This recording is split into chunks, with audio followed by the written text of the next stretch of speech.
Hello, and welcome to the Mythic Lorebound. Tonight, we drift beyond the noise of the modern world and into a place where ancient stories still breathe softly in the dark. Lay back, clear your mind, and let the myth guide you gently into sleep. Close your eyes now, if you haven't already. Feel the weight of your body settling into the softness beneath you. Notice how your breath moves, slow and natural, like a tide that knows its rhythm without effort.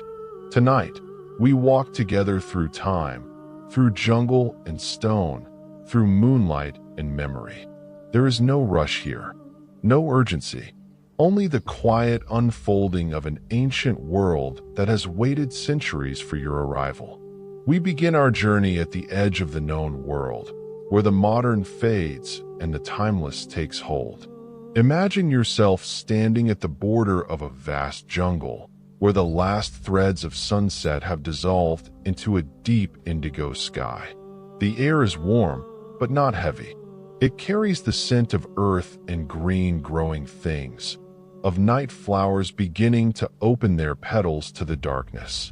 Somewhere in the distance, a bird calls once, twice, then falls silent, as if giving permission for the night to fully arrive. You are safe here. You are exactly where you need to be. Let any thoughts from the day drift away like smoke. They have no place in this ancient realm. Here, there is only the path ahead, the soft light of the moon rising above the canopy, and the gentle invitation to walk forward into wonder. Take a breath. Let it out slowly. Feel your shoulders relax, your jaw soften, your hands rest peacefully at your sides. We have all the time in the world. The temples have stood for 1,000 years. They will wait for us as long as we need. Part 1. The Moonlit Path. The moon has risen now, full and luminous, casting its silver light through gaps in the jungle canopy. You stand at the beginning of an old path, one that has not seen many footsteps in recent memory. The stones beneath your feet are smooth, worn by centuries of rain and the passage of countless pilgrims who came before. Moss grows in the cracks between the stones, soft as velvet, glowing faintly green in the moonlight. You take your first step forward, and the jungle welcomes you with a whisper. The leaves overhead rustle gently, not from wind, but from the settling of the night. Vines hang in graceful curtains from the branches above, their tendrils reaching down but never quite touching the path. It is as though the jungle itself has maintained this corridor, keeping it clear and passable, waiting for someone to remember the way. The air is alive with quiet sounds. The distant trill of tree frogs, their voices blending into a soft chorus that rises and falls like breathing. The occasional snap of a twig, so faint you wonder if you imagined it. The rustle of something small moving through the undergrowth, unhurried and unafraid. These are the sounds of a world at peace, a world that has no concept of worry or haste. As you walk, notice the details around you.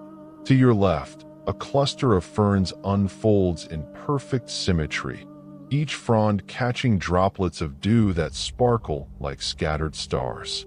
The moonlight touches them with such tenderness that they seem to glow from within, as if they hold some secret light of their own. You pause for a moment, simply watching, and feel something in your chest soften and expand.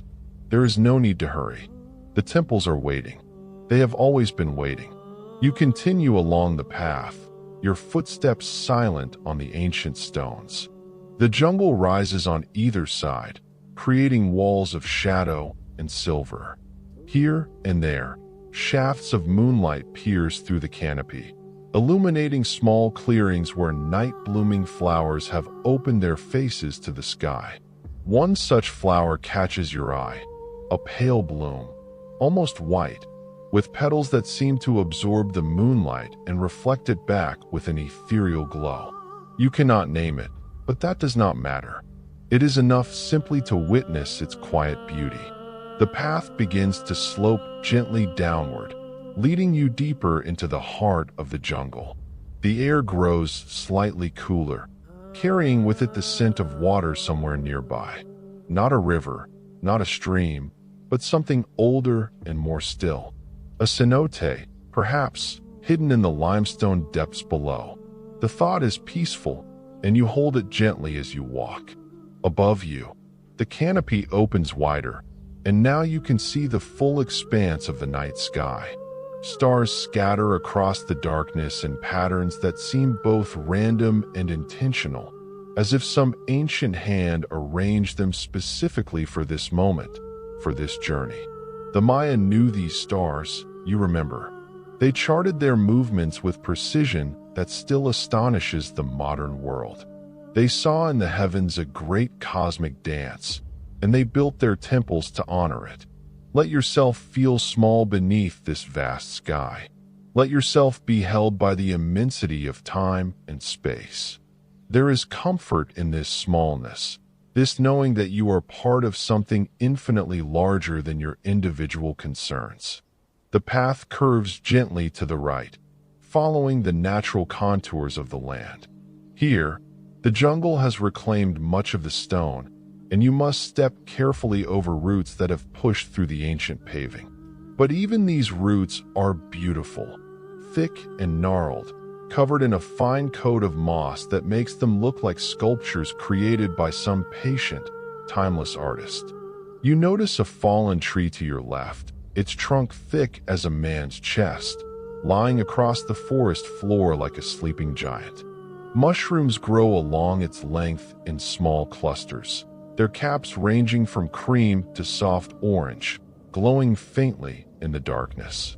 Decomposition is not an ending here, you realize. It is simply transformation.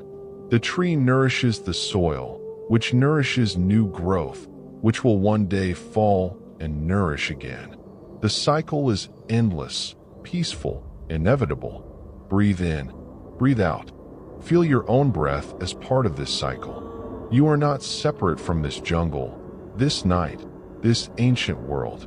You are woven into it, part of the great pattern that connects all living things. The path levels out now, and ahead you see the first sign that you are nearing your destination. A stone wall emerges from the jungle shadows, barely visible at first, so covered in vines and moss that it seems more plant than architecture.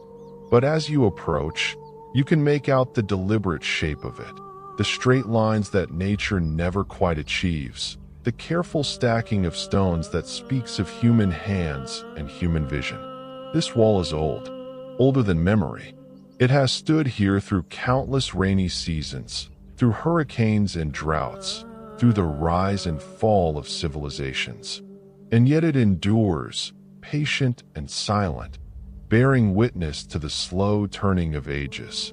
You reach out and touch the stone. It is cool beneath your palm, slightly rough, textured with lichen and tiny ferns that have taken root in its crevices.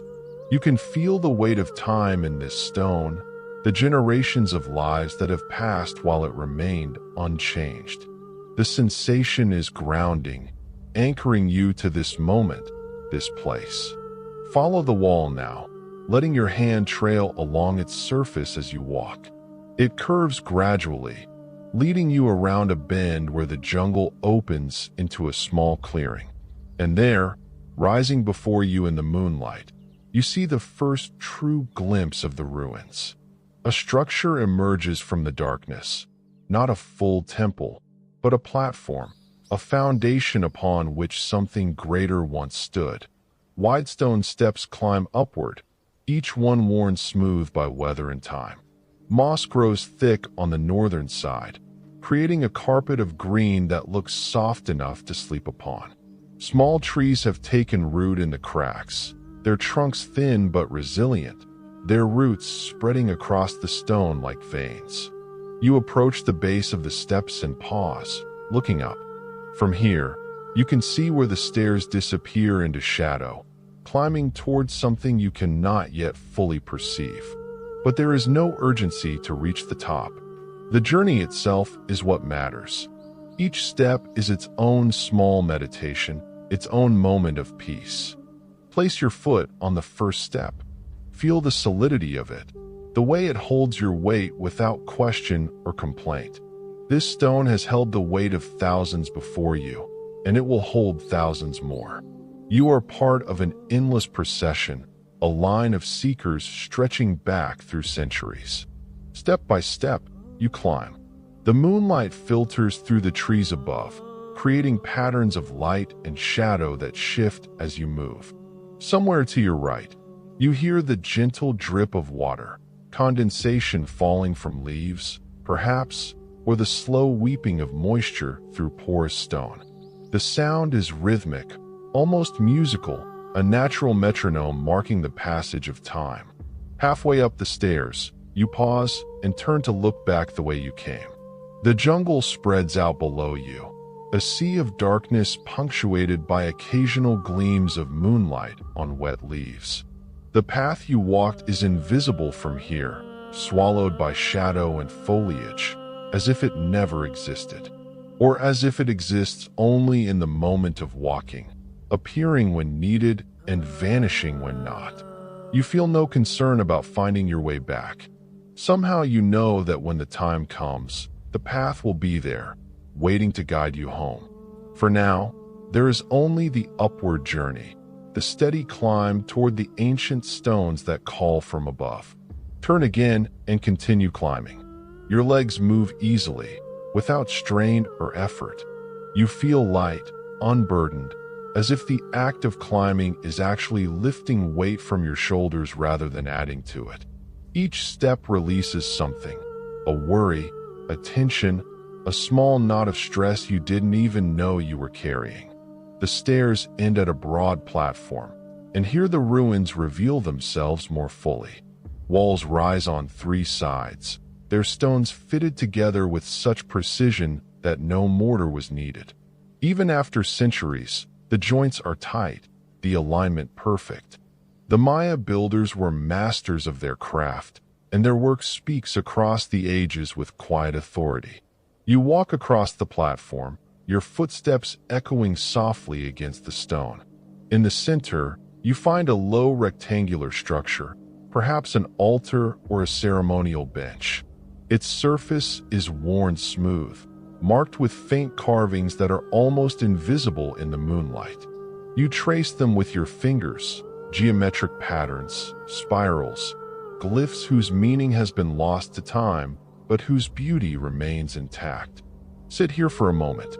Rest upon this ancient stone and let the night settle around you. The jungle sounds continue their soft symphony, the frogs, the insects, the occasional rustle of leaves. But there is something else now too, a presence that you cannot quite name. Not threatening, not even watchful. Simply there, the accumulated weight of all the prayers offered here, perhaps, all the ceremonies performed, all the hearts that sought connection with something greater than themselves. You are not alone in this place. You are surrounded by invisible companions, the echoes of those who came before, and they welcome you with silent kindness. Look up now at the sky. The moon has climbed higher, and more stars have emerged from the depth of space. The Milky Way stretches overhead like a river of light, billions of suns gathered into a luminous band that the Maya called the World Tree, the axis connecting Earth and heaven. Breathe deeply. Smell the night air. Earth and stone, green growth and distant rain. Would smoke from some impossibly far-off village, or perhaps just the memory of smoke, the ghost of fires that burned here centuries ago. When you are ready, rise from your seat and continue exploring this level of the ruins. To your left, an opening in the wall reveals a passage, a narrow corridor that leads deeper into the structure. The walls lean inward slightly, creating a protective tunnel that beckons you forward. You enter the passage, and immediately the quality of the air changes. It is cooler here, still and close, carrying the mineral scent of old stone.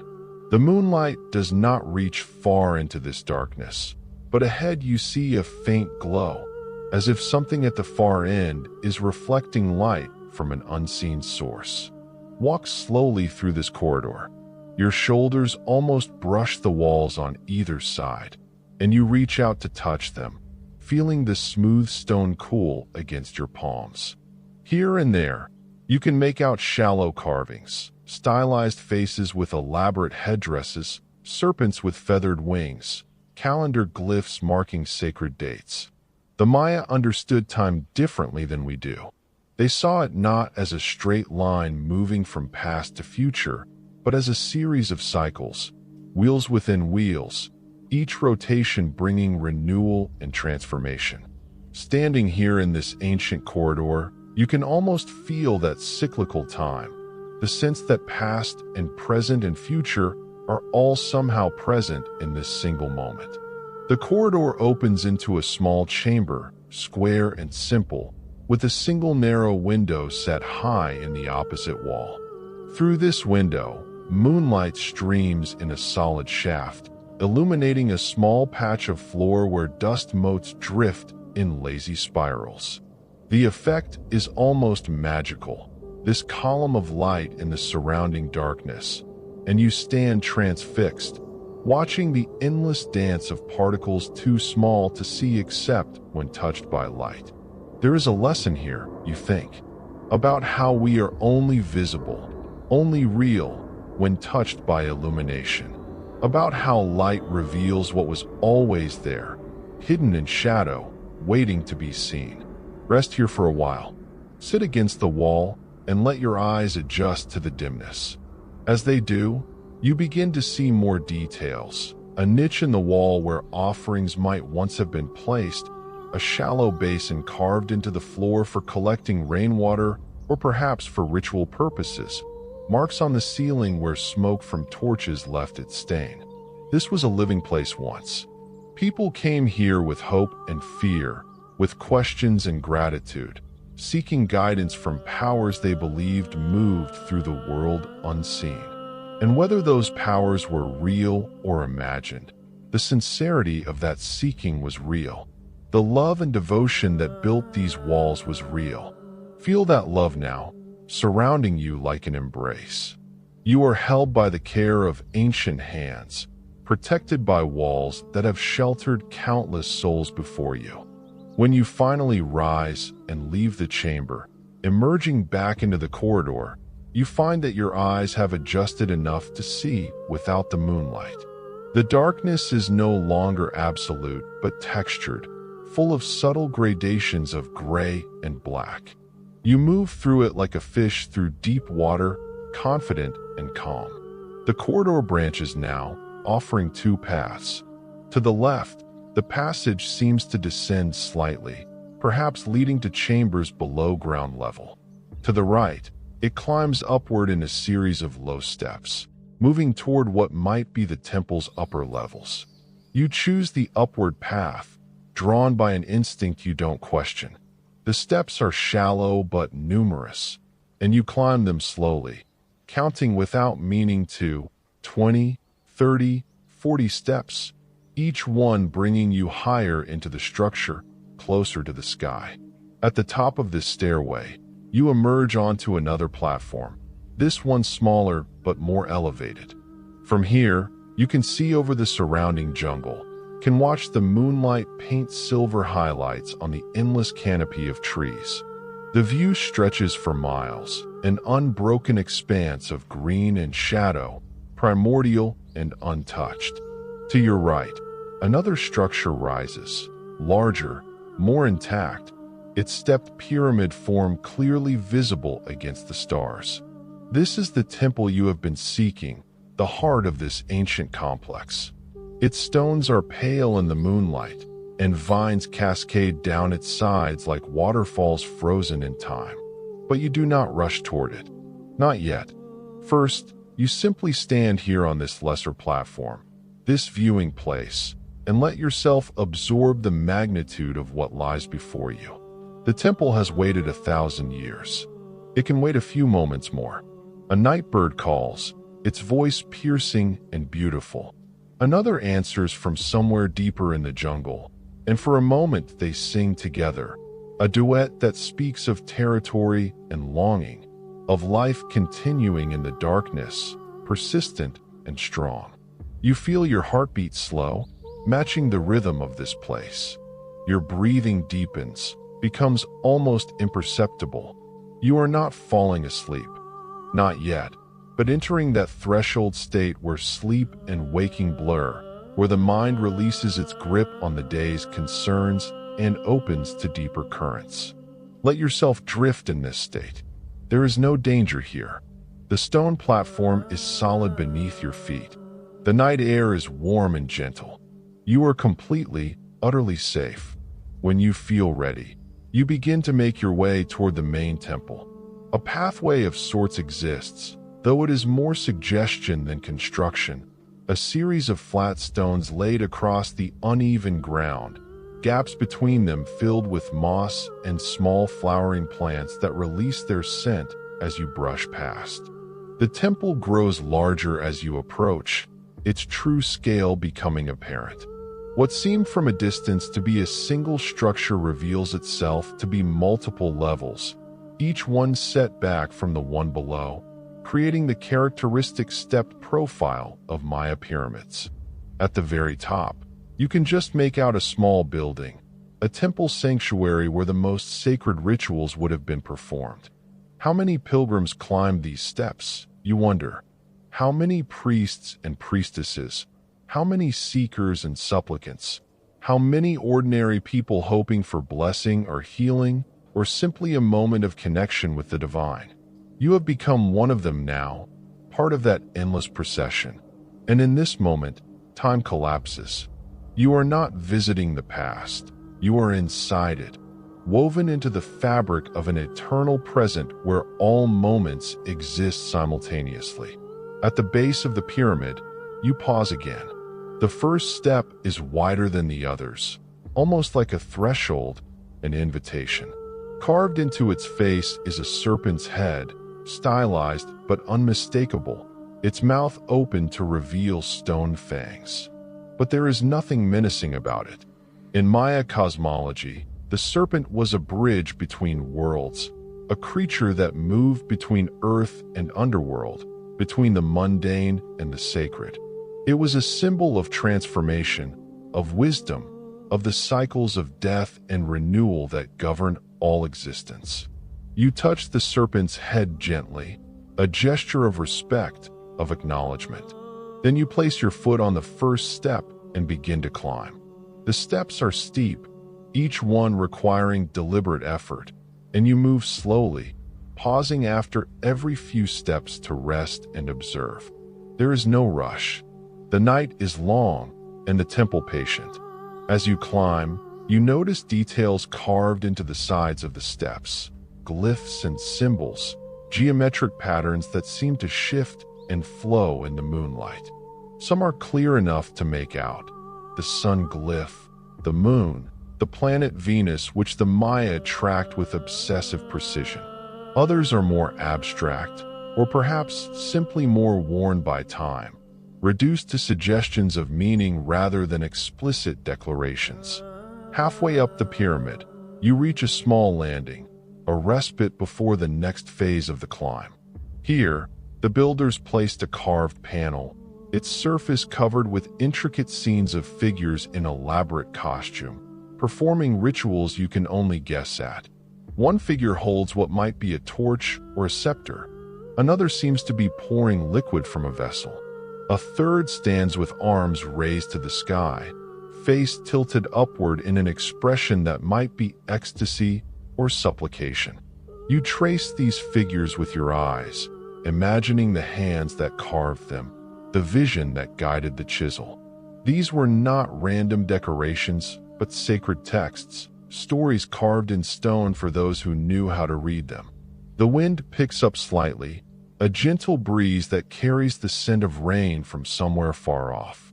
It moves through the jungle with a sound like distant waves, a susurrus that ebbs and flows in slow cycles. The moon is higher now, nearly directly overhead, and its light has taken on a peculiar clarity, illuminating every detail with stark precision. You continue climbing. Your legs are strong, your breath steady. The act of climbing has become meditative, each step a repetition that quiets the mind and opens the heart. You are not thinking anymore, not planning or analyzing or judging. You are simply being, simply moving, simply ascending towards something you cannot name, but know with absolute certainty is waiting. The final steps are the steepest, almost uncomfortably so, and you use your hands to help pull yourself up, fingers finding holds in the ancient stone. And then, suddenly, you are there, at the summit, standing on the flat platform that crowns the pyramid. The temple sanctuary rises before you, a small rectangular building with a doorway shaped like the mouth of a cave or a serpent, the same symbol again, the threshold between worlds.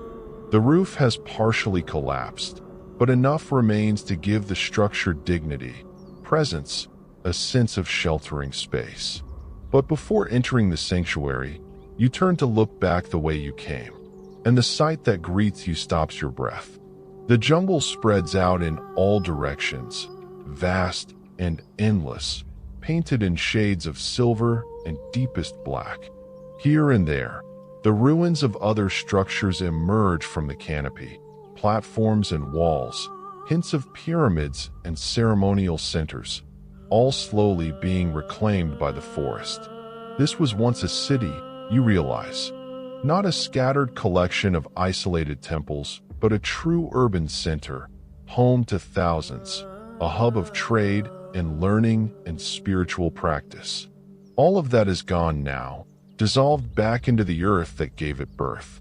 But the stones remain, the pyramids remain, the memory remains, carried in the genetic memory of the land itself, in the spiraling DNA of the trees that grow from soil enriched by the decomposition of ancient timbers and textiles and human bodies.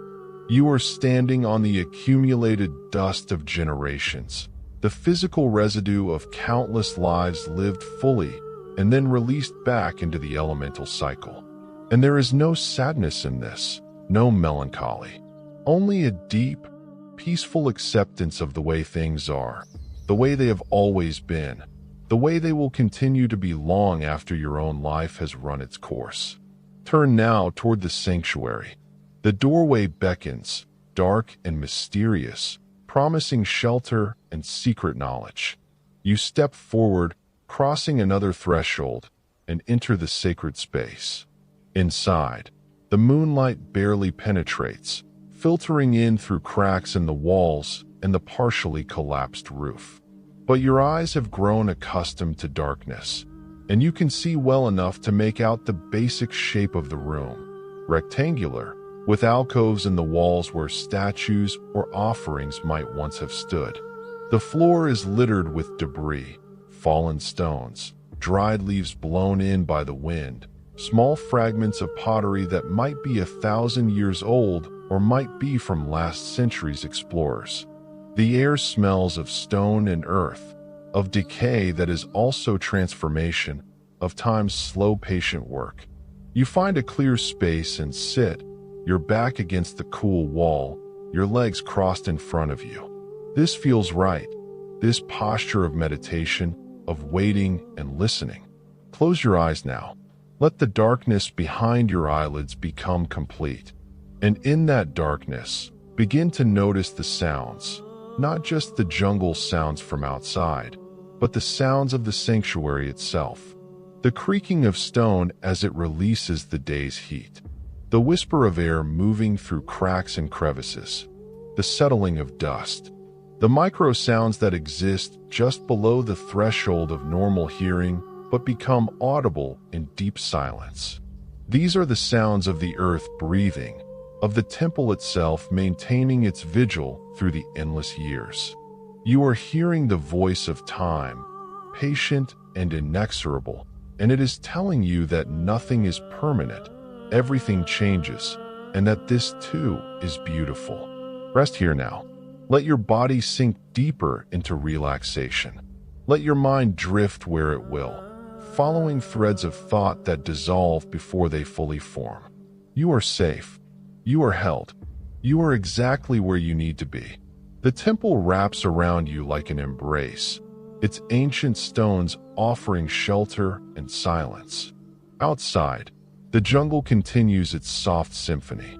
Above, the stars will slowly across the sky, marking the passage of hours with their patient rotation. There is nowhere else to be, nothing else to do. Only this moment, this breath, this peaceful surrender to the deep rest that awaits. Let yourself drift now. Let the boundary between waking and sleeping blur and dissolve. The temple will watch over you. The jungle will keep you safe. And when you are ready, in a moment, or an hour, or whenever your body calls you back, you will continue your journey deeper into these ancient stones, into the heart of Maya mystery, into the silent chamber where time itself seems to pause and wait. But for now, simply rest. Simply breathe. Simply be. The moonlight shifts slowly across the floor of the sanctuary, marking time's passage with a gentle precision that requires no clocks, no calendars, no human measure. You watch it through half-closed eyes, seeing how it illuminates first one stone, then another, revealing patterns worn into the floor by centuries of footsteps, ceremonies, devotion. Your breathing has slowed to match the rhythm of this place, deep, even, peaceful. Each inhale draws in the cool mineral scent of ancient stone. Each exhale releases whatever tension remains in your muscles, your jaw, your mind. There is a doorway at the back of the sanctuary, you notice now. Not the main entrance through which you came, but a smaller opening, barely visible in the shadows. It leads deeper into the temple structure, into chambers that perhaps few have entered in centuries. You feel drawn to this doorway, but not urgently. The pull is gentle, like the tide, and you know you will follow it when the time is right. For now, there is value in this stillness, this sitting in sacred space, this allowing the temple to recognize you and welcome you into its timeless embrace. A small lizard appears on the wall to your left, its movements quick and precise. It pauses, turns its head to regard you with one bright eye, then continues on its journey across the ancient stones. Even this tiny creature is at home here, part of the endless community of life that inhabits these ruins, transforming what was once only human into a shared space where all creatures are welcome. You smile at the lizard, grateful for its company, for the reminder that life persists, adapts, continues. Then you turn your attention back to the doorway at the rear of the sanctuary. Rising slowly, you approach it. The opening is low, requiring you to duck your head, and narrow, so that your shoulders nearly brush the sides. But there is no sense of confinement, no claustrophobia. Instead, the narrowness feels protective, like passing through a birth canal into some new way of being. You step through and find yourself in a corridor even older than the one you traversed earlier. The walls here are rougher, less precisely fitted, suggesting this is part of the original structure, perhaps built before the later renovations that created the sanctuary you just left. The corridor slopes downward, taking you into the heart of the pyramid. With each step, you descend deeper into stone, deeper into time, deeper into the accumulated silence of ages. The moonlight is completely gone now, and you move in near total darkness, guided by touch and instinct rather than sight. But there is no fear. The darkness feels womb-like, nurturing, a return to the primordial state before light and form separated from the undifferentiated void. You are being unmade here, released from the structures and definitions that normally contain your sense of self. Let this unmaking happen. Let yourself dissolve into the darkness, becoming nothing more than awareness itself, formless and free. The corridor ends in another chamber, and here, to your surprise, there is light. Not moonlight, but a faint phosphorescence emanating from the walls themselves. Some kind of mineral deposit or perhaps bioluminescent organism that has found a home in the stone. The glow is barely perceptible, no brighter than starlight, but after the absolute darkness of the corridor, it seems bright enough to see by. The chamber is circular, its walls curving smoothly, and in its center stands a single carved stone, a cylinder about waist high, its surface covered in intricate glyphs. You approach it slowly, reverently, and even before you can make out the specific symbols, you know what this is. A calendar stone, an astronomical calculator, a map of time itself, carved by hands that understood the cosmos as a vast interlocking system of cycles, each one nested within others, all moving in perfect mathematical harmony. You circle the stone slowly, studying the carvings. Here is the Tsokin, the sacred calendar of 260 days. Here is the Hab, the solar year of 365 days. And here, where the two mesh together, is the calendar round, the 52-year cycle that governs civic and ceremonial life. And beyond that, implied rather than explicitly shown, is the long count, the great cycle of 5,125 years that measures the ages of the world. The Maya were obsessed with time, with tracking its passage and predicting its patterns. But their obsession was not like the modern world's anxious clock watching. They saw time as sacred, as the medium through which the gods moved and worked. To track time was to be in harmony with divine will, to align human life with cosmic order. You place your hand on the stone, feeling its coolness, its solidity. This object has witnessed the passage of centuries. It has tracked the movements of stars and planets through cycles beyond counting. It has been silent witness to the slow forgetting of the knowledge required to read it, and now to this moment of partial remembering, this reaching back across the abyss of lost time to touch, however briefly, the wisdom of those who carved it. And in this touching, something shifts. Not dramatically, not with thunder or revelation, but quietly, subtly, like a key turning in a lock you didn't know existed. You feel yourself more fully present in this moment, more aware of the vast web of connections that link this instant to all other instants, past and future, in an eternal now. Time is not what you thought it was. It is not a river flowing in one direction, carrying you helplessly toward an inevitable end. It is a vast ocean, and you are suspended in it, able to move in any direction, connected to all points simultaneously. Past and future are not distant lands, but adjacent rooms, separated only by thin walls that dissolve under the right kind of attention. You stand before the calendar stone, hands still resting on its carved surface, and let this understanding sink in.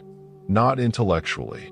The mind cannot hold this truth, but in the body, in the cells, in the deep places where knowledge lives without words. How long you stand there, you cannot say. Time in this chamber moves differently, or perhaps does not move at all. But eventually, gently, you become aware that you are ready to continue, to move deeper into the temple's mysteries. There is another doorway, opposite the one through which you entered.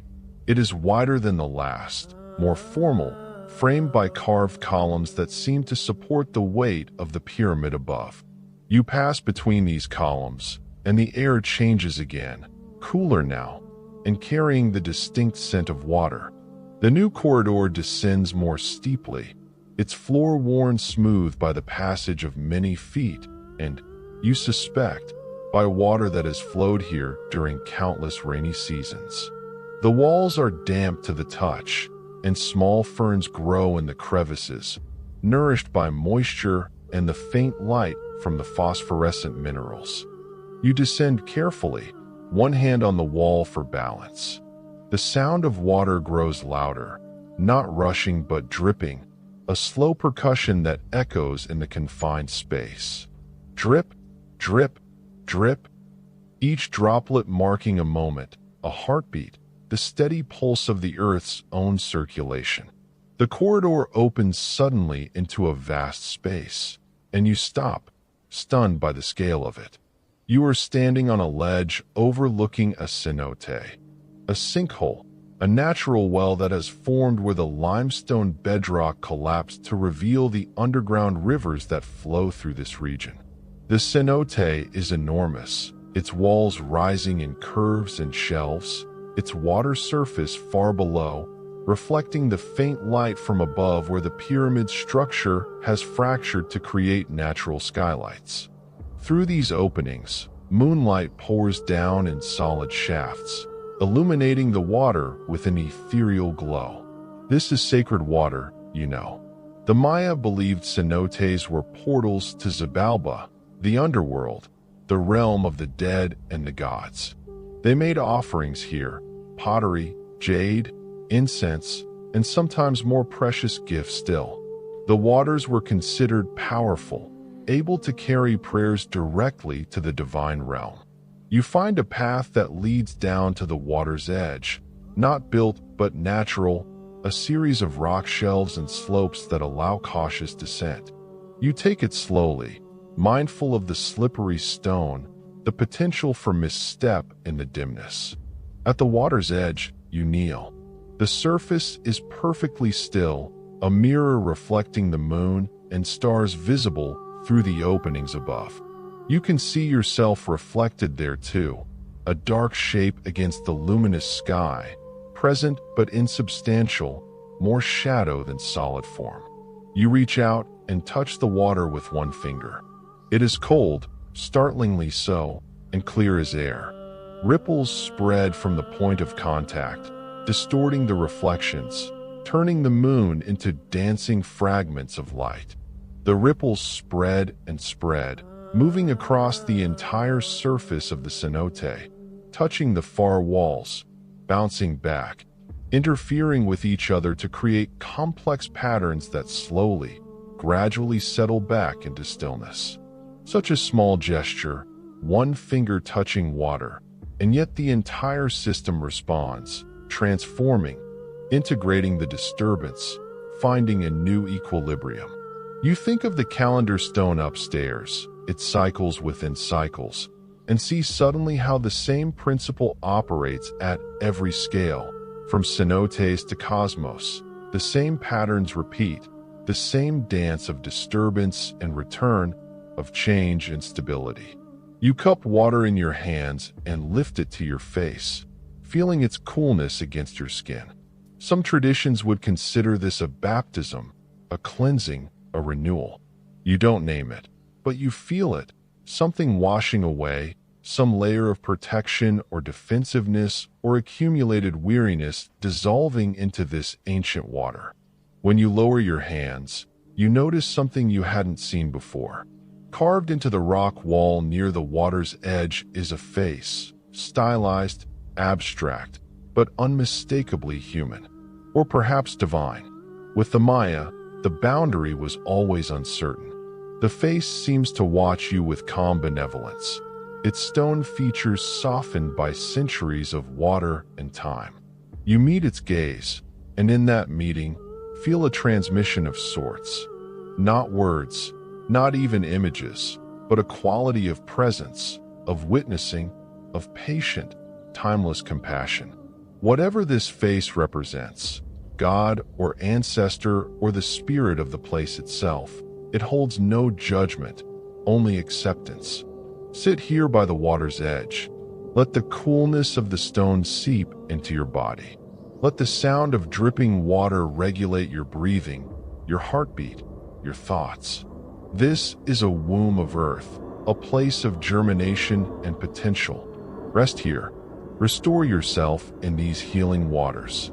The moon moves slowly across the opening above, and its light shifts across the cenote's surface, revealing new patterns, new depths.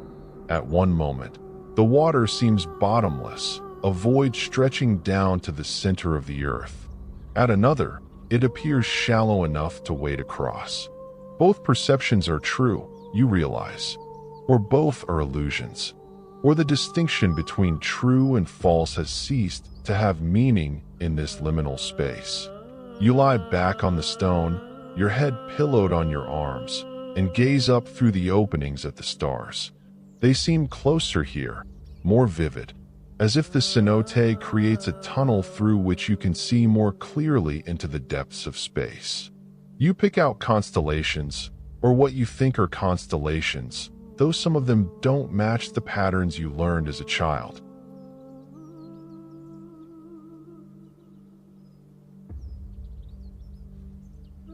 Part 2. The Temple of Quiet Time. You remain by the cenote's edge for a time that cannot be measured, suspended in a state between waking and dreaming, between past and present.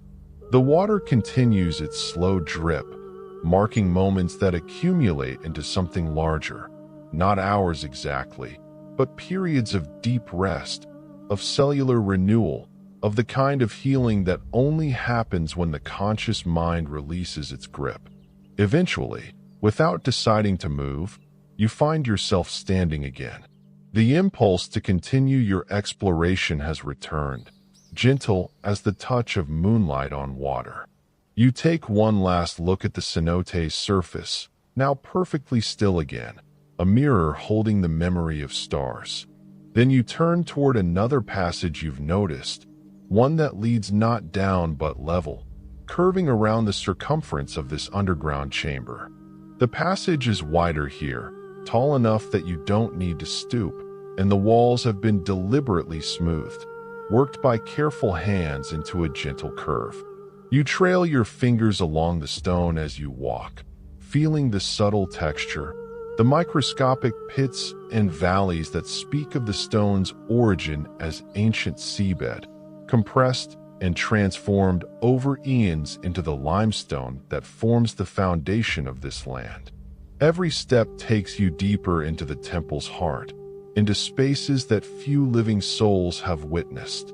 The air is perfectly still, untouched by wind, holding a coolness that speaks of Earth's depths. But there is no dampness here, no sense of decay, only the dry, mineral presence of stone that has stood unchanged for centuries. The corridor opens into another chamber, this one long and narrow, like a gallery. And here, finally, you find what you've been seeking without knowing you sought it. The walls are covered entirely in carved glyphs and images, a stone library preserving knowledge in a form that has outlasted paper and memory. The phosphorescent glow is stronger in this chamber, concentrated in veins that run through the stone like rivers of faint light. It's enough to see by, enough to make out the incredible detail of the carvings. You approach the nearest wall slowly, almost reverently, and begin to read what's written there. Not with understanding. You cannot translate the glyphs, cannot decode their specific meanings. But there is a reading that happens beneath words, a communication that flows directly from the carved stone into some deeper part of yourself that knows without knowing how it knows. Here is a figure seated on a throne, wearing an elaborate headdress of feathers and jade. A ruler, perhaps, or a high priest. The detail is extraordinary. You can make out individual feathers, the patterns woven into the figure's clothing, the ornaments that hang from ears and neck and wrists. This person was real once, you think, breathed and thought and dreamed, made decisions that affected thousands, and now exists only as this stone memorial, this frozen moment preserved for eyes that would not see it for 1,000 years. You move along the wall, following the narrative that unfolds in panels. Here is a scene of planting, figures bent to earth, placing seeds in prepared soil. Here is harvest, with baskets overflowing.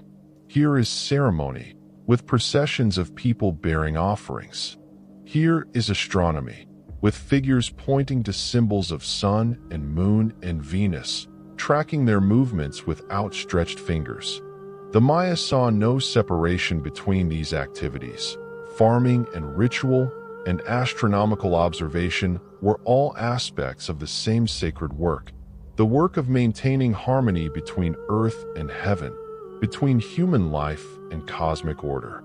Every action was prayer. Every observation was devotion.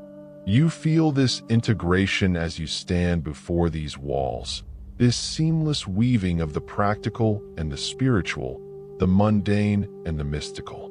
How different from the fragmented modern world, where work is separated from worship, science from spirit, daily life from sacred purpose. Breathe in this integration. Let it dissolve the boundaries you carry, the divisions between different aspects of your own life. Here, in this underground gallery, everything is whole. Everything is one. The wall curves, and the imagery shifts. Now you see something different, a great cosmic scene, with the world tree rising from the underworld through earth and into the heavens. Its roots penetrate the realm of the dead. Its trunk supports the living world. Its branches hold up the sky. Birds perch in its upper reaches. Serpents coil around its base. And at its center, a human figure stands with arms outstretched, connecting all the realms through their own body. This is the axis mundi, the center of the universe, the point where all dimensions meet. And the Maya understood that this center is not a fixed location but a state of being, a quality of awareness that can be accessed anywhere when the heart is properly aligned. You stand before this carving with your own arms slightly extended, unconsciously mirroring the figure. And in this mirroring, you feel it, the vertical axis running through your body, connecting the earth beneath your feet to the infinite space above your head. You are the world tree. You are the bridge between realms. In this moment, perfectly balanced, you touch all dimensions simultaneously. The sensation is subtle but unmistakable, a tingling along your spine, a sense of expansion in your chest, a feeling of being rooted and elevated at once, grounded and transcendent, finite and limitless. You hold this posture, this awareness, letting it deepen and stabilize. When you finally lower your arms and continue along the wall, something has shifted. You move differently now, with a fluidity and grace that comes from this new sense of alignment. Your footsteps are lighter. Your breath flows more freely. You feel simultaneously more fully embodied and less identified with your body, more present and less attached to presence. The gallery continues, panel after panel of carved stories. Here is a ballgame scene, with players in protective gear pursuing a rubber ball that had ritual significance, representing the sun's journey through the underworld. Here is bloodletting, an act of devotion where rulers pierced their own flesh to offer blood to the gods, maintaining the reciprocal flow of energy between human and divine. You do not flinch from these images, though the modern mind might find them disturbing. The Maya understanding of sacrifice was different from ours. They saw it as participation in the cosmic cycle of giving and receiving, death and renewal. Blood was sacred because life was sacred, and to offer one's own blood was to acknowledge one's place in the great web of interdependence. Everything feeds on something else. Everything gives itself to be consumed so that others might live. This is not cruelty, but the fundamental structure of existence, and the Maya faced it with clear eyes and grateful hearts. The wall ends at a doorway, smaller than the others, almost hidden in shadow. Above it, carved in relief, is a date, not in numerals you can read, but in the bar and dot notation of the Maya. 3 bars for dots. 19. But 19 what? Days, years, cycles? The meaning is lost, but the precision remains. testifying to a culture that measured and remembered, that believed numbers held power and pattern revealed truth. You pass through the doorway into yet another chamber, and here the character of the space changes entirely. This room is smaller, more intimate, shaped like a perfect cube. The walls are smooth and unadorned except for a single large glyph carved into each surface, one on each of the four walls, one on the ceiling, one on the floor. You recognize none of them, but you understand instinctively what they represent: the 6 directions of Maya cosmology: east and west, north and south, zenith and nadir. The complete mapping of space, the full acknowledgement of dimension. In the exact center of the room, a stone seat has been carved directly from the bedrock, rising seamlessly from the floor as if it grew there. It is perfectly proportioned for sitting, with a slight curve to support the back, a smooth surface for comfort. This is a meditation seat, you realize. A throne of consciousness, a place designed specifically for the practice of centering, of coming into alignment with the 6 directions, of becoming the still point around which the universe revolves. You approach the seat with a sense of approaching something holy. Not holy in the sense of belonging to a particular religion or doctrine, but holy in the older, deeper sense. Whole, complete, set apart for the purpose of encountering truth. Sit now. Lower yourself onto the stone seat, feeling how your body fits perfectly into its contours, as if it was carved specifically for you, or as if all human bodies share proportions that transcend individual variation. Your spine naturally straightens. Your head balances easily on your neck. Your hands rest comfortably on your thighs. Close your eyes and feel the 6 directions. Feel east in front of you, the direction of sunrise, beginnings, renewal. Feel west behind you, the direction of sunset, endings, completion. Feel north to your left, the direction of ancestors and mystery. Feel south to your right, the direction of warmth and growth. Feel the zenith above you, the sky, heaven, the realm of light and consciousness. Feel the nadir below you, the earth, the underworld, the realm of roots and foundation. You sit at the intersection of all these forces, all these qualities, perfectly balanced. You are the still point. You are the axis. And from this place of deep centering, you can access any direction, any realm, any dimension of experience. Breathe here. Let each breath move through you like wind through empty space, unobstructed, free. Let your thoughts rise and fall like waves on a distant ocean, observed but not engaged, acknowledged but not pursued.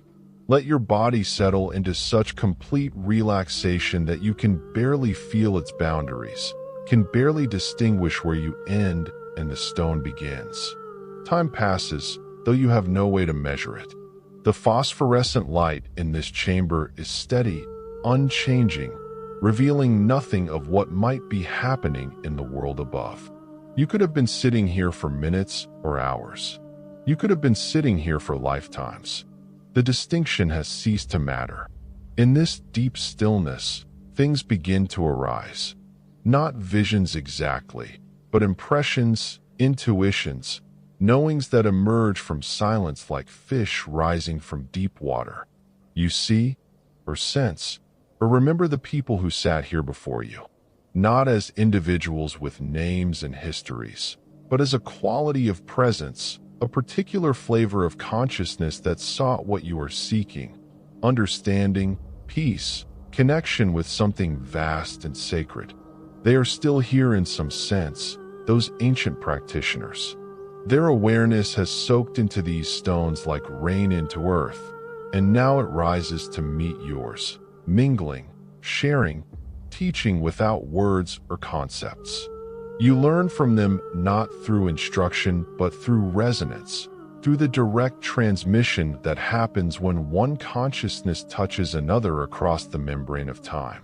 What do you learn? Nothing you can speak, nothing you can hold. Only a deepening, a settling, a sense of coming home to something you've always been but forgot in the noise and rush of ordinary life. Only a recognition that this stillness, this presence, this witnessing awareness, is what you actually are beneath all the stories and identities and accumulated personality traits. You are the space in which experience arises. You are the silence that holds all sound. You are the still point at the center of the turning world. Rest in this recognition. Don't try to understand it or grasp it or make it into a concept. Simply rest in it. As it, let it hold you the way space holds stars, effortlessly, without strain or effort. The stone seat supports you perfectly. The chamber holds you in its cube of sacred geometry. The temple wraps around you in layers of protection, stone upon stone, chamber upon chamber, all of it designed to create this moment, this possibility, this opportunity for consciousness to remember itself. Let your breathing become so subtle that it's barely perceptible. Let your heartbeat slow to match the deep pulse of the earth itself. Let your awareness expand to fill the chamber, then the temple, then the jungle, then the night sky, until there's no sense of inside and outside, no boundary between self and world. You are vast. You are spacious. You are the awareness in which all experience unfolds. How long this state lasts, you cannot say. There is no clock here, no schedule, no obligation to be anywhere else or do anything else. There is only this eternal now, stretching in all directions simultaneously, infinite and intimate at once. Eventually, though eventually has no meaning here, you become aware of a subtle shift. Not a thought exactly, but a gentle impulse, a quiet knowing that this phase of your journey is complete, that it's time to continue moving through the temple's spaces, following the path wherever it leads. You open your eyes slowly. The chamber looks exactly as it did when you entered, unchanged, eternal. But you have changed. Something has released, something has aligned, something has been remembered that was always known but temporarily forgotten. Rise from the seat slowly, with gratitude and respect. This place has given you something precious, a moment of direct contact with the deeper dimensions of being, a taste of the peace that exists beneath all turbulence, a glimpse of what the Maya sages knew and practiced and preserved in stone for those who would come after. You bow slightly to the 6 directions: east, west, north, south, zenith, nadir, acknowledging each, honoring each, feeling the completeness of the whole. Then you turn toward the exit, another low doorway in the wall opposite the one you entered through. The passage beyond is narrow again, requiring you to turn sideways in places, to navigate carefully between walls that lean inward. But you move through it with confidence, trusting the path, trusting the temple, trusting your own ability to navigate even in darkness and constraint. The passage climbs now, reversing the descent you made earlier, bringing you back toward the surface. You can sense the shift in air pressure, the subtle change in temperature that indicates you're approaching the junction between underground and above-ground spaces. The passage ends in a vertical shaft with carved footholds, a ladder of sorts cut directly into the stone. You begin to climb, hand over hand, foot by foot, ascending through solid rock toward whatever awaits above. The climbing requires focus, attention, the presence that comes from physical effort. And there's something cleansing about this, about engaging the body again after the deep stillness of meditation, about feeling muscle and breath and movement. Up and up you climb, and with each handhold, each foothold, you feel yourself being reborn, emerging from the underworld womb of the temple into a new phase of your journey. The climb is not difficult, but it is deliberate. requiring your full participation, your complete presence. Finally, your head emerges into open air. You pull yourself up and out, and find yourself in a different part of the temple complex entirely. This is a courtyard open to the sky, surrounded on 3 sides by low buildings and on the 4th by the stepped flank of another pyramid. The moon is lower now, approaching the western horizon, its light slanting across the courtyard at a sharp angle that creates dramatic contrasts of light and shadow. How much time has passed since you entered the temple? Hours, certainly. Perhaps most of the night. But you feel no fatigue, no depletion. Instead, you feel energized in a gentle, sustainable way, as if the temple has somehow restored resources you didn't know were depleted. You walk across the courtyard, your footsteps echoing softly off the surrounding walls. In the center of the space, you find a circular platform, raised slightly above the surrounding floor. Carved into its surface is an intricate design, a spiral that begins at the outer edge and winds inward, coiling tighter and tighter until it reaches a central point. You recognize this symbol. The spiral appears in cultures across the world, from the stone monuments of ancient Ireland to the sand paintings of the American Southwest, from the shells of sea creatures to the structure of galaxies. It represents the journey inward, the path to the center, the movement from periphery to core. And it represents return as well, for once you reach the center, the spiral can be followed back out, carrying the wisdom of the depths into the world of action and relationship.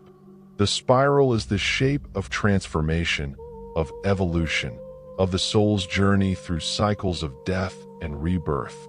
You step onto the platform and begin to walk the spiral path, following the carved line inward. Your steps are slow, meditative, each one a small ceremony. As you walk, you think of all the spirals you've encountered, in nature, in art, in the structure of your own inner ear that allows you to maintain balance. The spiral is life's signature, the fundamental pattern that repeats across all scales and contexts. Round and round you go, circling inward, and with each revolution you feel yourself gathering, concentrating, coming into a more focused state of being. The periphery falls away. Concerns and distractions dissolve. There is only the path beneath your feet, the center that draws you, the slow, steady progress toward the heart of the spiral. When you finally reach the center, you stop and stand still. Here, at the focal point, you feel a particular quality of energy, not dramatic, not overwhelming, but concentrated, potent, like standing at the eye of a hurricane where everything is calm but charged with possibility.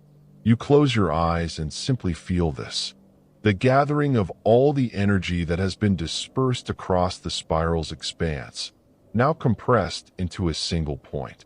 And you, standing at that point, become the conduit through which that energy can flow, down into the earth, up into the sky, out into the world. When you open your eyes again, you notice something you missed before. Set into the very center of the spiral, at the exact point where you're standing, is a small carved glyph. You kneel down to examine it more closely. The glyph is simple but beautiful, a circle with a dot in the center, surrounded by 4 small marks positioned at the cardinal directions. You've seen this symbol before in Maya codices and carvings. It represents completion, wholeness, the sun at zenith, the soul in alignment with cosmic order. You touch the glyph gently, and as you do, you feel a completion within yourself. Something that was fragmented has been made whole. Something that was scattered has been gathered. Something that was lost has been found. You don't know what exactly has been completed, but you feel it nonetheless. A subtle click of rightness, of pieces fitting together, of a pattern fulfilled. Rise now and begin to walk the spiral in reverse, following the path back out from center to periphery. This is the return journey, the bringing of insight back into the world. You carry with you the stillness you found in the meditation chamber, the wholeness you discovered at the spiral's center, the peace that permeates this entire sacred complex. As you walk outward, the spiral loosens, opens, expands. You feel yourself expanding with it, becoming larger, more inclusive, able to hold more experience without losing your center. This is the gift of the spiral. It teaches you to journey inward and outward, to contract and expand, to move between focus and openness with fluid grace. When you finally step off the platform, completing the spiral journey, you find yourself naturally drawn toward one of the buildings that borders the courtyard.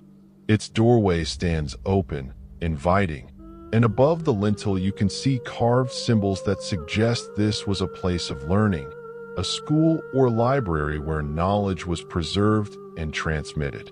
You enter and find yourself in a long hall with stone benches along both walls. This was a classroom of sorts, you realize, where students sat and listened to teachers expound on mathematics and astronomy, on history and prophecy, on the sacred calendar and the movements of the gods through time. The walls here are covered with numbers, the bar and dot notation of the Maya numerical system, which included the concept of 0 centuries before it appeared in European mathematics. You see calculations, astronomical tables, predictions of eclipses, and planetary conjunctions. The Maya were scientists as well as mystics, mathematicians as well as priests, and they saw no contradiction between these roles. You walk slowly down the hall, reading what you can, understanding little but appreciating the beauty of the numbers, the elegance of the calculations, the profound intelligence that sought to map the cosmos through mathematical relationships. At the far end of the hall, you find a small alcove with a single bench positioned beneath a narrow window. Through this window, you can see the night sky, and you realize the window has been positioned to frame a specific section of the heavens, the region where the Pleiades cluster rises, that small gathering of stars that marked important dates in the Maya calendar. You sit on the bench and gaze out the window, watching the stars slowly wheel across the frame. The Pleiades are there, a tight cluster of light that seems to pulse and shimmer in the atmosphere. The Maya called them the rattles of the rattlesnake's tail, and they used their heliacal rising to mark the beginning of the agricultural year. Sitting here, you feel the weight of accumulated knowledge, the centuries of careful observation and mathematical calculation that went into understanding these celestial patterns.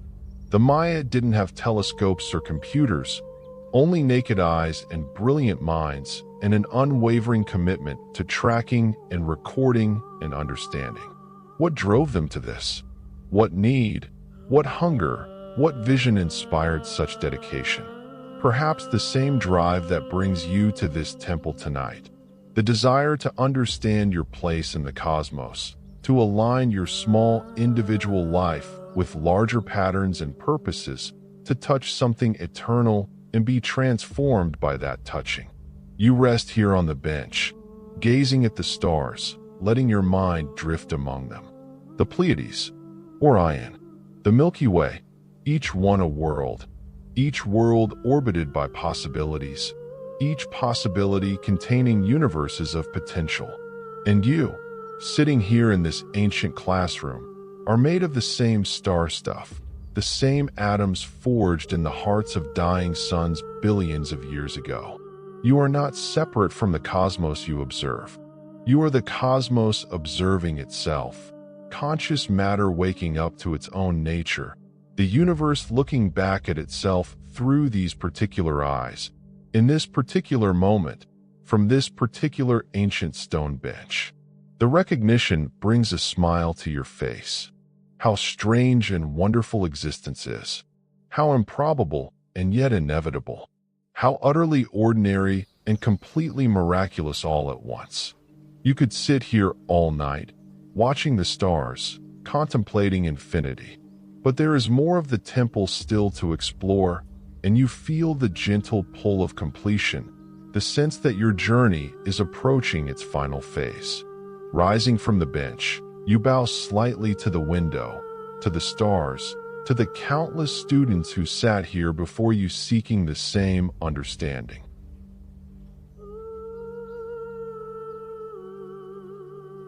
Part 3. The Cenote Mirror and Gentle Return. The corridor that leads away from the inner sanctum feels different now, though nothing about it has changed. The same phosphorescent glow illuminates the walls. The same carvings tell their silent stories. But you have changed, and this changes everything. You walk with a lighter step, a quieter mind, a heart more open and at peace. The passage slopes gently upward, and you follow it without hurry, without destination in mind, trusting that it will lead you where you need to go. The stone beneath your feet is smooth, worn by countless pilgrims who walked this same path centuries ago, and you feel their presence like a benediction, a welcoming into an ancient lineage of seekers. The walls here show images of water, waves and ripples, rain falling from stylized clouds, rivers flowing in elegant curves. The Maya understood water as sacred, as the source of life, the medium through which transformation occurs. And you are returning to water now, you sense, though you don't know quite how you know this.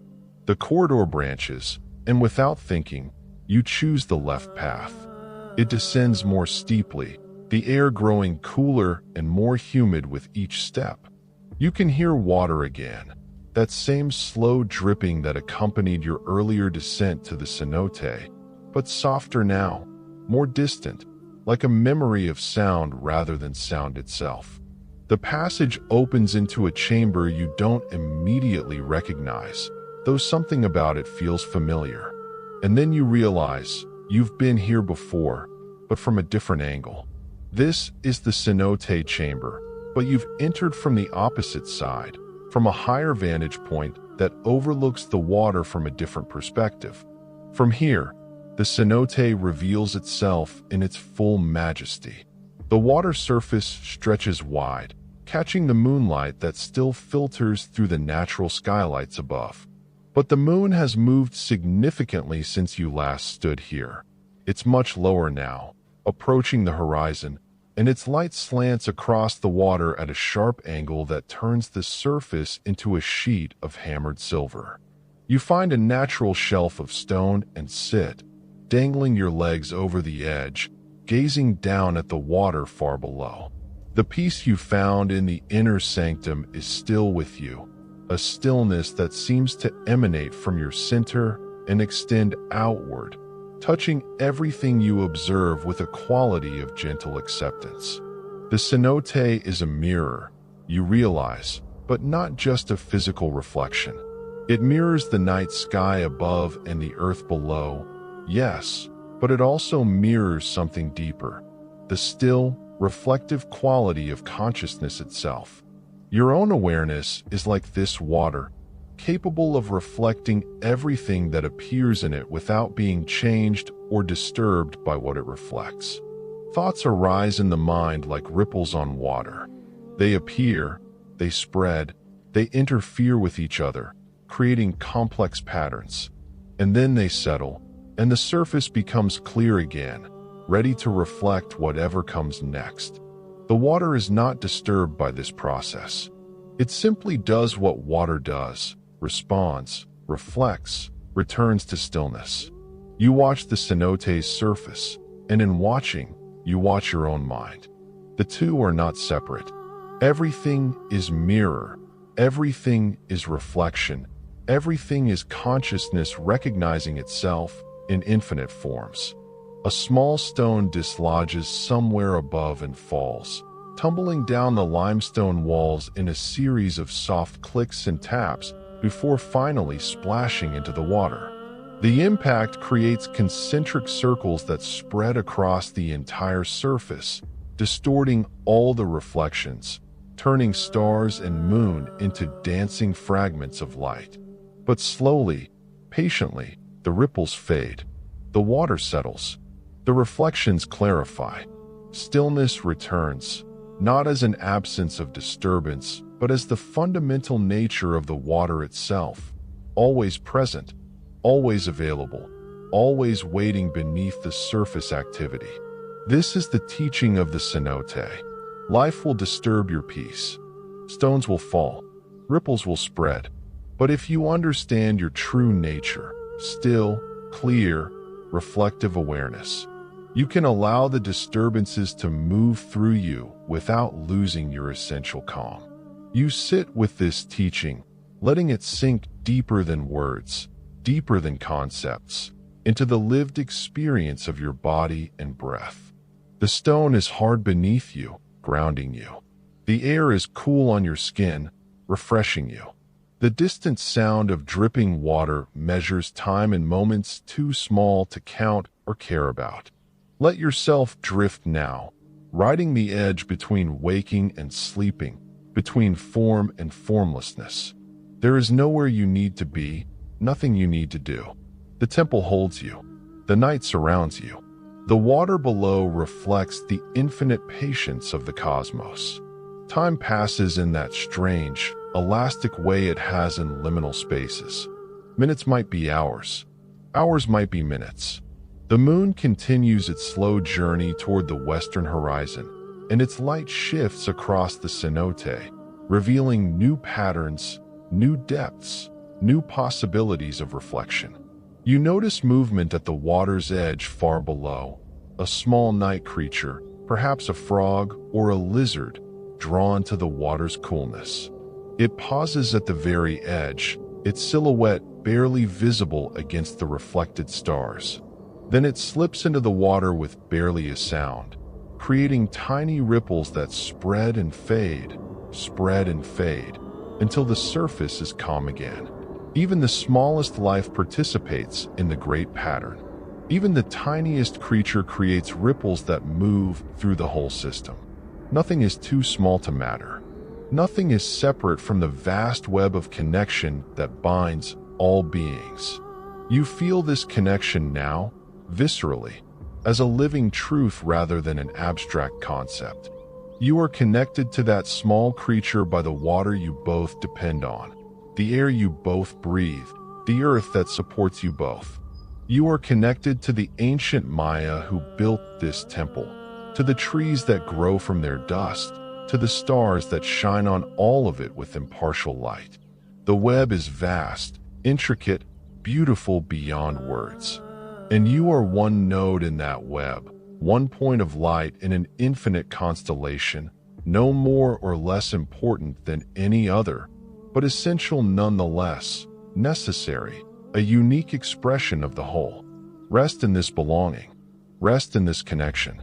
Rest in the deep security of knowing you are part of something that cannot be broken or lost or diminished.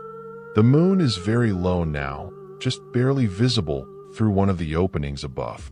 Its light has taken on a golden quality, the color of honey, the color of sunset, even though this is moonset. The water reflects this gold, and the entire cenote seems to glow from within, as if lit by some gentle fire in its depths. You rise slowly, feeling a pull to descend once more to the water's edge, to make a final offering, a final gesture of gratitude before beginning your journey back to the surface world. The path down is easier now, familiar from your earlier descent, and you navigate it with confidence, your hands and feet finding holds without conscious thought. At the water's edge, you kneel again. The surface is so still now that it seems like glass, like you could walk across it without breaking through. The reflection of the chamber above is perfect, complete, a mirror world that exists in water, as real and unreal as the solid world around you. You have nothing physical to offer, no jade, no incense, no corn or flowers, but you have yourself, your attention, your gratitude, your newly clarified awareness. These are the offerings that matter most. You speak, not aloud, but in the silence of your heart, thank you for this journey. Thank you for these teachings. Thank you for the stillness and the peace. Thank you for showing me what I truly am beneath all the layers of forgetting. The words are simple, inadequate, but sincere. And in their sincerity, they become sufficient. The cenote receives them. The temple receives them. The cosmos receives them and reflects them back as a deepening of the peace you already feel. You cup water in your hands one final time, lifting it to your lips and drinking. It is cold and pure, tasting of limestone and earth, of minerals dissolved over eons, of the slow, patient work of water moving through stone. It is the most delicious water you have ever tasted, not because of any special quality, but because you are fully present to taste it, fully aware of the miracle of this simple act, water sustaining life, the most basic and essential of connections. As you swallow, you feel the water become part of you, joining the water that already flows through your veins, that makes up most of your body's mass, that connects you to every ocean and river and rain cloud on earth. You are water mostly. You are flow and current and tide. You are the cenote, and the cenote is you. Set the remaining water in your cupped hands back onto the surface, watching it merge seamlessly with its source, indistinguishable, reunited. This is death, you think, not an ending but a return, emerging back into the undifferentiated source from which all forms temporarily emerge. There is no fear in this recognition, only peace, only the natural rightness of the cycle, emergence and return, manifestation and dissolution, the endless dance of form and formlessness. You stand and turn away from the water, beginning the ascent back up to the upper levels of the temple.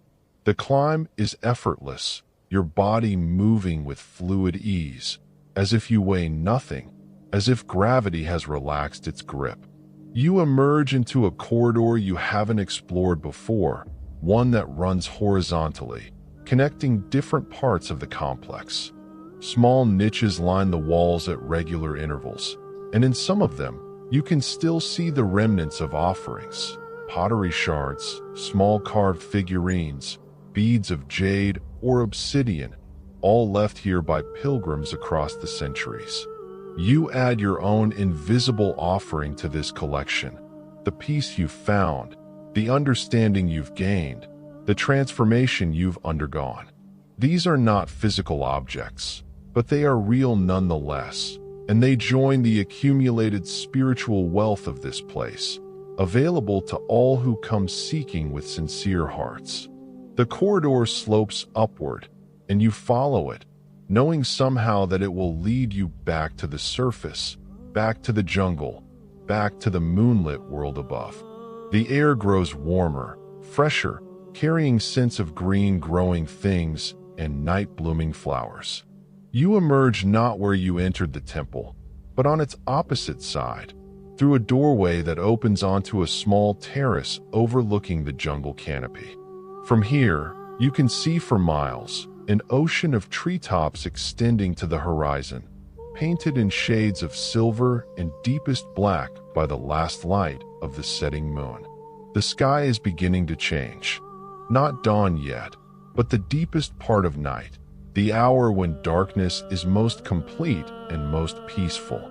A few stars still shine overhead, but their light seems softer now, gentler, as if they too are preparing for rest.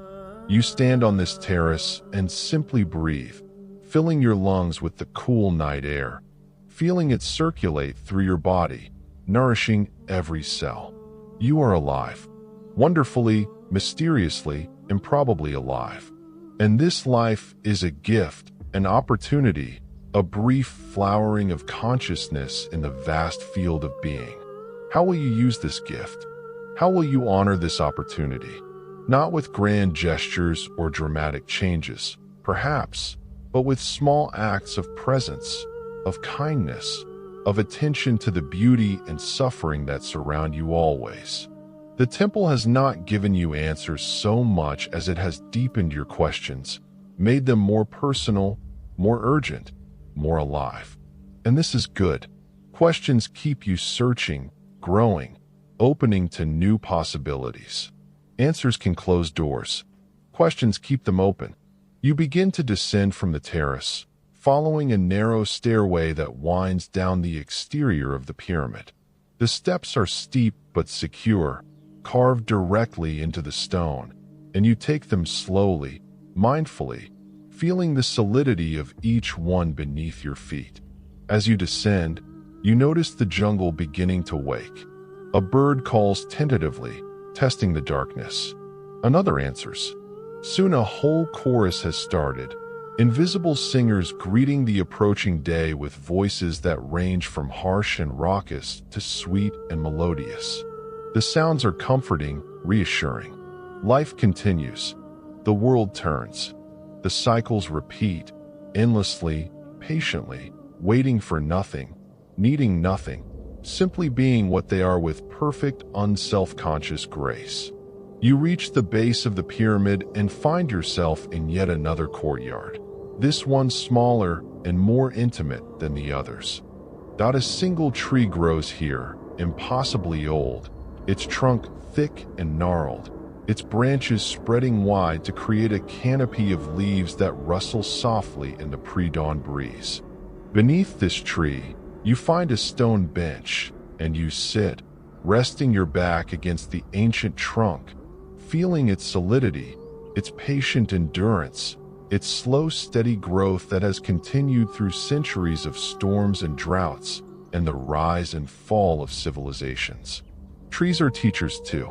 They show us how to be rooted and flexible at once, how to reach toward light while remaining grounded in earth, how to give shelter and shade and fruit without asking anything in return. Sit here beneath this tree and let yourself integrate all you've experienced tonight. The journey through the jungle, the climb up the pyramid, the descent into the underground chambers, the meditation in the cube room, the spiral walk, the classroom, the inner sanctum, the cenote. All of it has been real. All of it has changed you. And now you rest, allowing the changes to settle, to become part of you at the cellular level. You are not the same person who entered the temple hours ago. That person was carrying burdens you've now released, holding tensions you've now dissolved, operating under assumptions you've now questioned. A transformation has occurred, subtle but profound, and you sit in the quiet aftermath, letting it complete itself. The sky is definitely lighter now. Not the pink and gold of sunrise yet, but the deep blue of pre-dawn, the color of possibility, of transition, of the threshold between night and day. The stars have faded, outshone by the gathering light, and the moon has set completely, having completed its arc across the sky.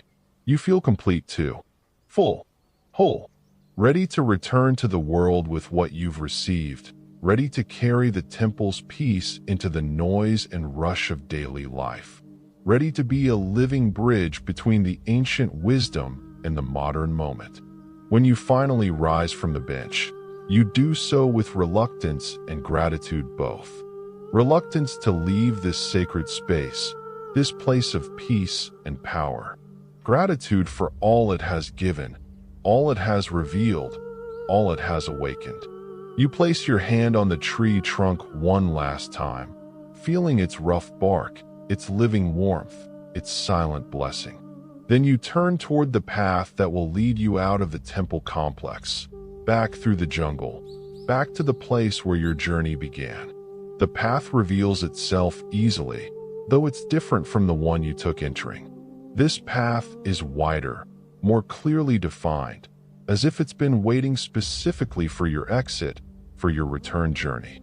The jungle edges close on both sides, but not threateningly, more like friends seeing you off, wishing you well.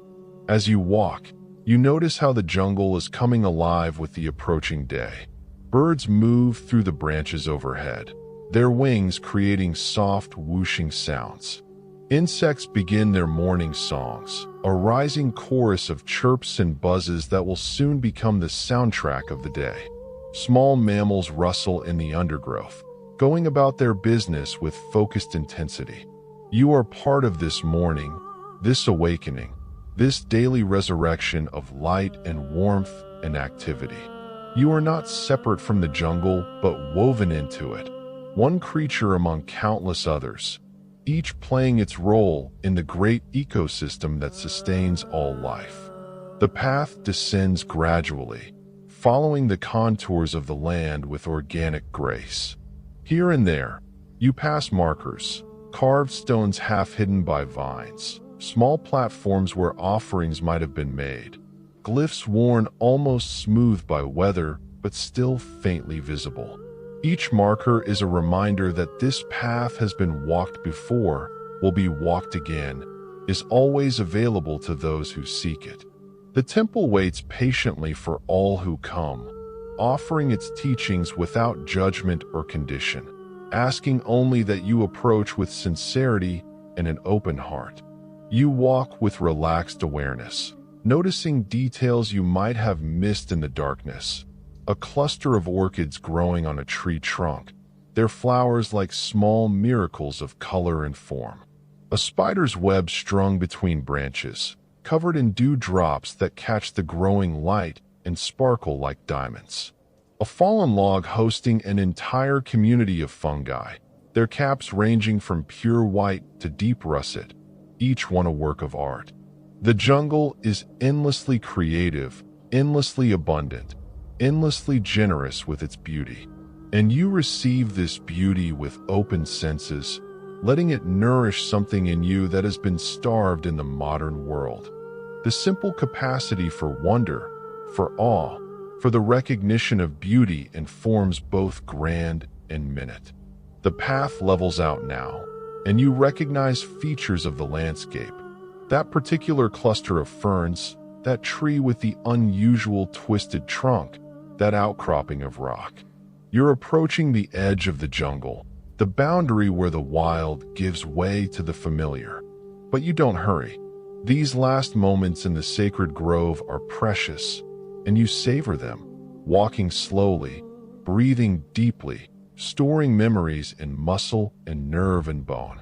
The trees begin to thin, and through the gaps, you can see the sky, now definitely lighter, the blue deepening toward the radiance of coming dawn. The air is fresh and cool, carrying the promise of warmth to come, but for now perfectly balanced between night's coolness and day's heat. You emerge from the jungle at the exact spot where you entered, though hours have passed and worlds have been crossed. The modern world is still there, waiting patiently, roads and cities and all the structures of contemporary life. But you are not the same person returning to it. You carry the temple inside you now. The peace of the meditation chamber, the wholeness of the spiral's center, the clarity of the cenote's mirror, the vast belonging you felt beneath the stars. All of this is yours to keep, yours to draw on, yours to share with a world that desperately needs what you found. Stand here at the jungle's edge for a moment, honoring the threshold, acknowledging the passage from sacred space back into ordinary time. Feel your feet on the earth, your breath moving through your lungs, your heart beating its steady rhythm. And this is the greatest gift the temple can offer. Not escape from the world, but the capacity to live in it more fully, more peacefully, more wisely. The first rays of sunlight break over the eastern horizon, and the world transforms. Color returns, the green of leaves, the brown of earth, the blue of sky, the gold of light itself. Warmth touches your skin, gentle and welcoming, like the embrace of an old friend. A new day has begun.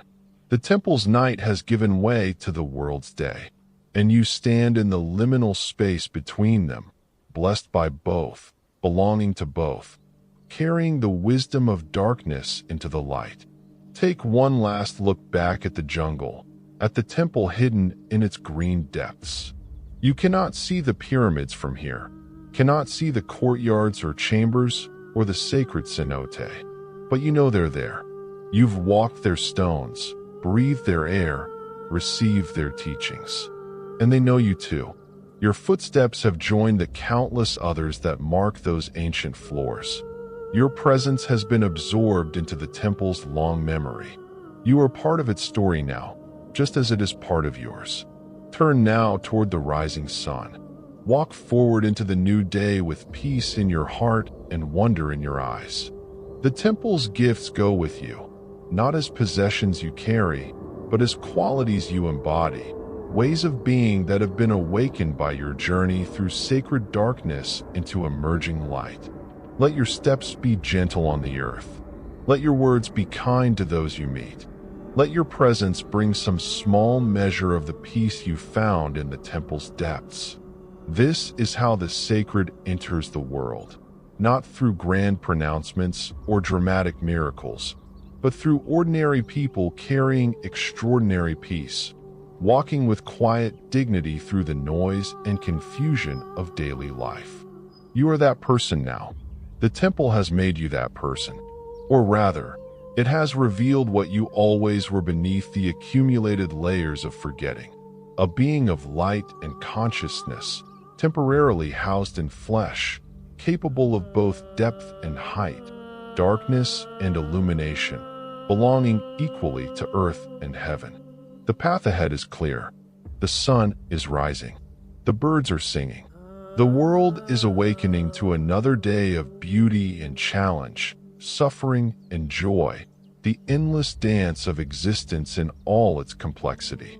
And you walk into it all, blessed and blessing, carrying the temple's peace like a candle flame in your heart, small but steady, vulnerable but enduring, offering light to all who walk beside you in the shared journey of being alive. The jungle recedes behind you. The temple grows distant. But you carry it all within. The moonlit paths, the ancient stones, the sacred waters, the star-filled skies, the deep silence that holds all sound. These are yours now, forever yours. Gifts that cannot be taken, wisdom that cannot be lost, peace that endures even in the midst of chaos. Walk on, beloved traveler. Walk on with the temple in your heart, and the dawn at your back, and the infinite possibility of each new moment opening before you like a flower to the sun. The journey is complete. The circle is closed.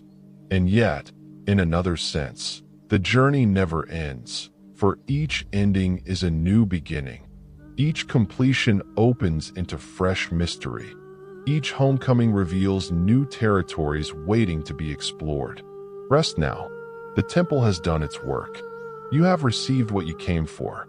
And whether you remember it in the morning or not, whether you can speak of it or not, whether you understand it or not, the transformation is real and the gift is given.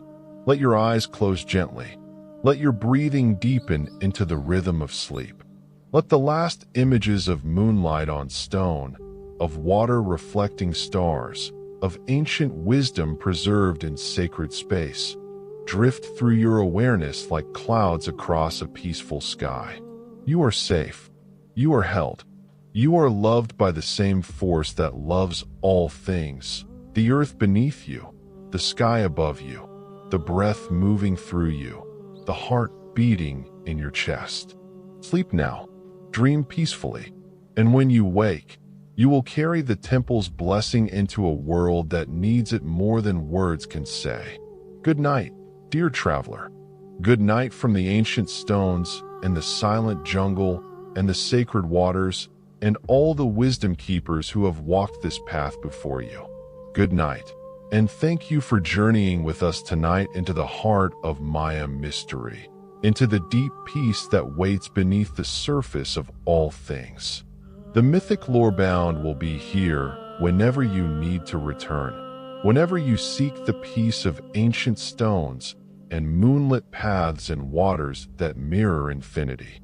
Until then, may you rest deeply, dream sweetly, and wake refreshed, renewed, and gently held by the peace you discovered in the lost temples of the Maya. Sleep well, sleep peacefully, sleep.